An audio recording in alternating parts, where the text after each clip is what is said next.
Good morning to all friends. இன்றைக்கி தர்ஷா ஷாப்பிங்கில் ₹230 உள்ள 280 GSMல உள்ள பியூர் காட்டன் நைட்டி தாண்டா பார்க்க போகிறோம்.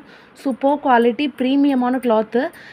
நெக் என்ன கலரில் டிசைன் பண்ணிக்கோமோ சேம் கலரில் தான் உங்களுக்கு ஸ்லீவ் வரும். உள்ளே சூப்பர் பாக்கெட் இருக்கும், ஓவர்லாக்கிங்கும் இருக்கும், டபுள் ஸ்டிச்சிங். ஓகேங்களாப்பா.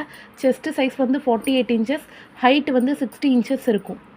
உங்களுக்கு பிடிச்சிருந்துச்சி அப்படின்னா அப்படியே வீடியோவுக்கு லைக் கொடுத்துட்டு ஸ்க்ரீன்ஷாட் எடுத்துகிட்டு ஸ்க்ரீனில் தெரிகிற நம்பருக்கு வாட்ஸ்அப் பண்ணி புக் பண்ணிக்கோங்கடா. செம்ம ப்ரீமியமான கிளாத்து. எல்லாமே டபுள் கலர்ஸ், யூனிக்கான கலர்ஸ். சாரீஸில் தான் ட்ரெண்டிங்னு எல்லாருமே ரிப்பீட்டடாக போட ஆரம்பிச்சிட்டோம். நைட்டியில் வந்து பயங்கர டிஃப்ரெண்ட்டான ஒவ்வொரு தடவையுமே ஒவ்வொரு டிஃப்ரெண்ட்டான டிசைன்ஸ் அண்டு கலர்ஸ் தாண்டா கொண்டு வந்துட்ருக்கோம். கண்டிப்பாக உங்களுக்கு பிடிச்சிருந்துச்சின்னா ஸ்க்ரீன்ஷாட் எடுத்து லைக் கொடுத்து புக் பண்ணிக்கோங்க. Super quality. லாங் வீடியோ நம்மளோட சேனலில் இருக்குது, செக் பண்ணிக்கோங்க. கலர்ஸை பற்றி கிளியரான எக்ஸ்ப்ளனேஷன் அதில் இருக்கும். தேங்க்யூ.